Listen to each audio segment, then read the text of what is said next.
Do you want to see weird, scary and wonderful things at night in Ayutthaya? This is actually quite spooky. I feel like I'm in a bloody Asian horror movie.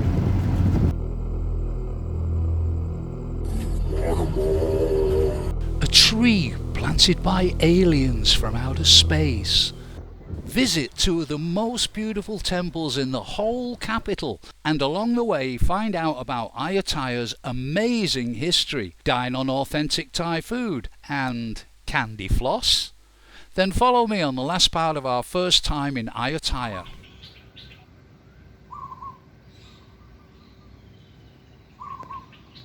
It's 7:48 in the morning and we're back in the tuk-tuk going off to Wat Chai Wat Tanaram.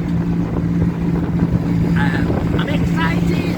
This is Wat Chai Wat Tanaram, and this was built by King Krasatong, and it was the first temple that he built in his reign, and he built it for the memory of his mother. Her ashes are enshrined in 2 square JDs on the east side of the temple. And the prang in the middle there is 35 meters high, 115 feet. And there are 120 statues, sitting Buddhas around the area. And they were originally painted in black and gold, apparently.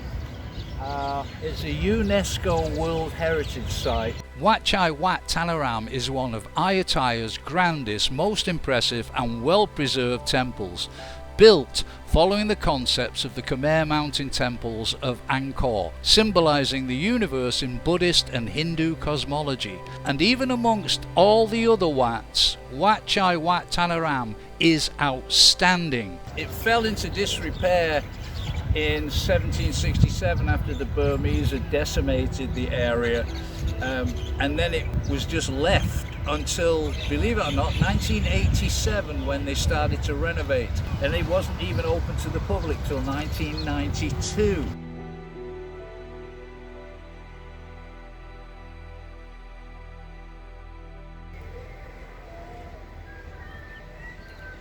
This is what Wat Chai Wat Tanaram would have looked like in 1630 when it was built. That's if it was made out of cardboard and painted white. And of course the people were very tiny. It opens at 8 AM until 5 PM daily, 50 baht per person.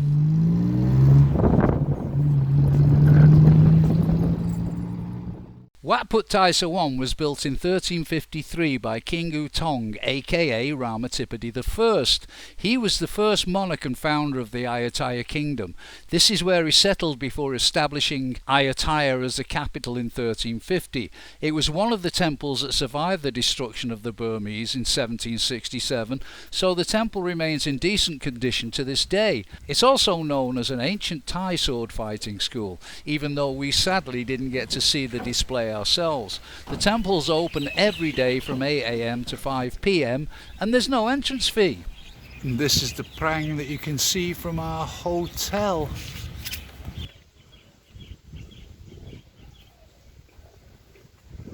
And that white building is where we've been staying, Sala Ayutthaya.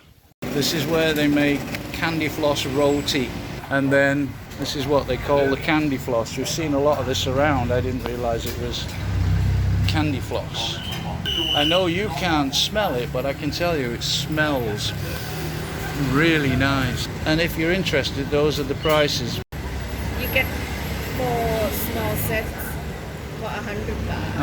Yeah. คุณชื่ออะไรครับ จรัญครับผมชื่อจรัญ The average price for a 5-minute journey in a tuk-tuk is 100 baht to 150 baht.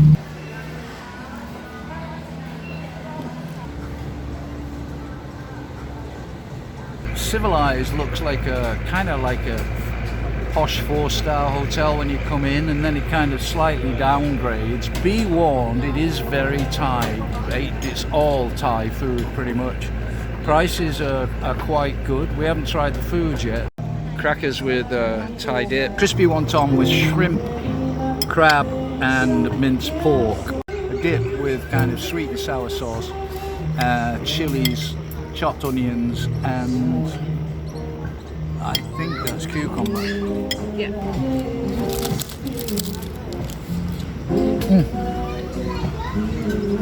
Very nice. And then the signature dish here is crispy pork with something that looks like butter, but I'm sure it's not. Mayonnaise. Nice, juicy, got the right amount of fat in it. Tomcat guy with chicken normally, but the missus is having it with crispy fried fish. Tasty. I'm quite fond of tomcat guy, but this is just tomcat fish. The soup is nice. Oh, that's lovely. Yeah. You can taste the lime, the creaminess of it's coconut cream, right? And as usual, it's quite spicy.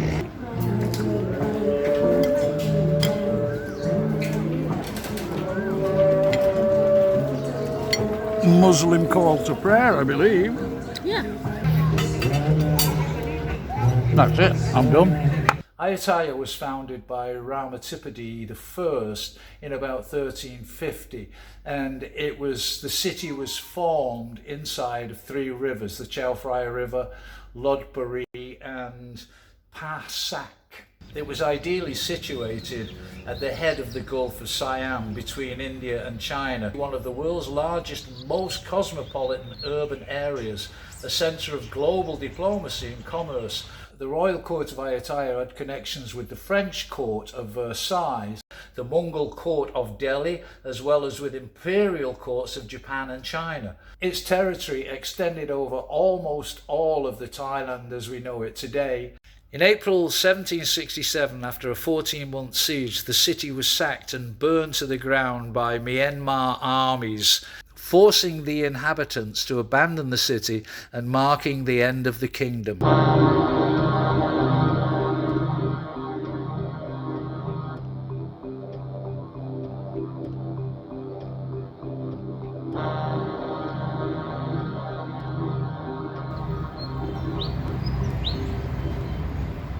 Some people worry about those guys, but they're the good guys. They come in your house and they eat the mosquitoes and the flies and not anything to worry about at all.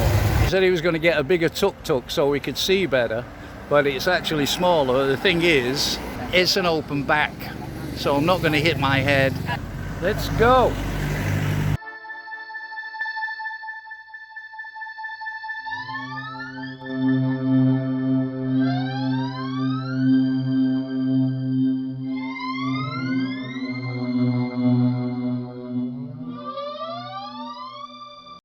Cool. He's going inside. I'm liking this. Yeah.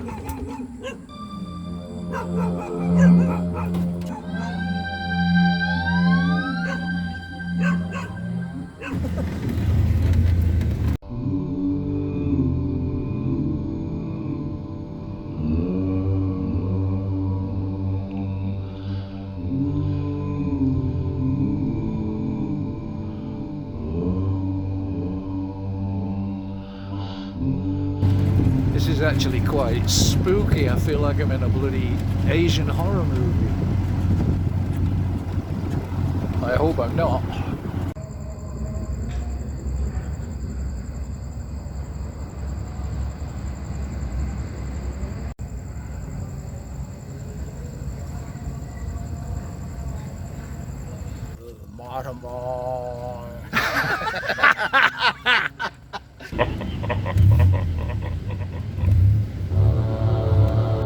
And this is Wat Chai Watanaram, probably the most famous of all the ones we've been to see. And we're back.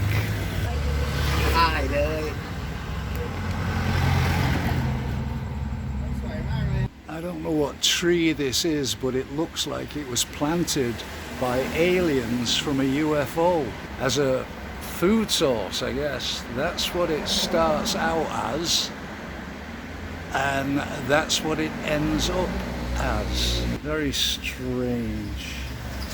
Strange fruit. and to finish a long but very enjoyable day, a long island tea and a glass of wine. Then it's good night from me and good night from her. On our last day it was time to have breakfast and just enough time to check out what that alien tree really was. This tree is called Salak, which represents the Buddha or is in honor of the Buddha. I'm not quite sure. That's the fruit, which is not edible, but it's good for temping bowling. Well, that's it. I hope you enjoyed our first trip to Ayutthaya, and if you didn't see the first 2 episodes, why not check them out? Hope to see you again soon, and as always, health and happiness. Bye! Onward and upward!